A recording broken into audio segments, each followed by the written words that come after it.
14મો શબ્દ મિત્રો મકાઈ. મકાઈને અંગ્રેજીમાં શું કહેવાય? તો મકાઈને અંગ્રેજીમાં કહીશું કોર્ન, CORN, કોર્ન મતલબ કે મકાઈ. 1315મો શબ્દ મિત્રો મગજ. મગજને અંગ્રેજીમાં શું કહીશું? તો મગજને અંગ્રેજીમાં કહીશું બ્રેન, BRAIN, બ્રેન મતલબ કે મગજ.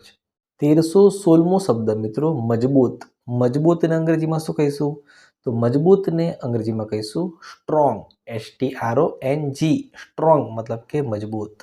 1317મો શબ્દ મિત્રો મટર. મટરને અંગ્રેજીમાં શું કહેવાય? તો મટરને અંગ્રેજીમાં કહીશું પીસ, PEAS, પીસ મતલબ કે મટર. 1318મો શબ્દ મિત્રો મધ. મધને અંગ્રેજીમાં શું કહીશું?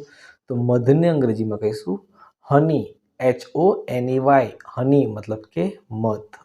1319મો શબ્દ મિત્રો મરઘી. મરઘીને અંગ્રેજીમાં શું કહીશું? તો મરઘીને અંગ્રેજીમાં કહીશું હેન, HEN, હેન મતલબ કે મરઘી. 1320મો શબ્દ મિત્રો મરચું. મરચુંને અંગ્રેજીમાં શું કહેવાય? તો મરચુંને અંગ્રેજીમાં કહીશું chilli powder, CHILLIPOWDER, chilli powder મતલબ કે મરચું.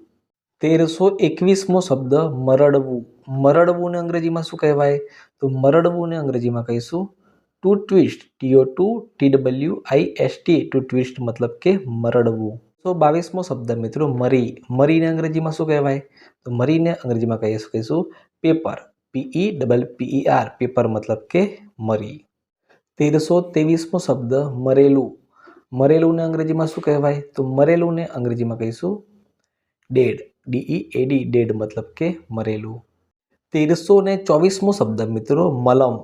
મલમને અંગ્રેજીમાં શું કહેવાય? તો મલમને અંગ્રેજીમાં કહીશું ઓઇન્ટમેન્ટ, OINTMENT, ઓઇન્ટમેન્ટ મતલબ કે મલમ. 1325મો શબ્દ મિત્રો મલાઈ. મલાઈને અંગ્રેજીમાં શું કહીશું? તો મલાઈને અંગ્રેજીમાં કહીશું ક્રીમ, CREAM, ક્રીમ મતલબ કે મલાઈ. 1326મો શબ્દ મિત્રો મસાલો. મસાલોને અંગ્રેજીમાં શું કહેવાય? તો મસાલોને અંગ્રેજીમાં કહીશું સ્પાઇસીસ, SPICES, સ્પાઇસીસ મતલબ કે મસાલો. 1327મો શબ્દ મિત્રો મહત્વ. મહત્વને અંગ્રેજીમાં શું કહેવાય? તો મહત્વને અંગ્રેજીમાં કહીશું ઇમ્પોર્ટન્સ, IMPORTENCE. આમાં આરની જગ્યાએ ટી લખાઈ ગયો છે પણ ઇમ્પોર્ટન્સ આવે, ઇમ્પોર્ટન્સ ના આવે. તો આનો સ્પેલિંગ થાય IMPORTENCE, ઇમ્પોર્ટન્સ મતલબ કે મહત્વ. 1328મો શબ્દ મિત્રો મહાવરો કરવો. તો મહાવરો કરવોને અંગ્રેજીમાં શું કહેવાય? તો મહાવરો કરવોને અંગ્રેજીમાં કહીશું to practise, TOTOPRACTICE, to practise મતલબ કે મહાવરો કરવો.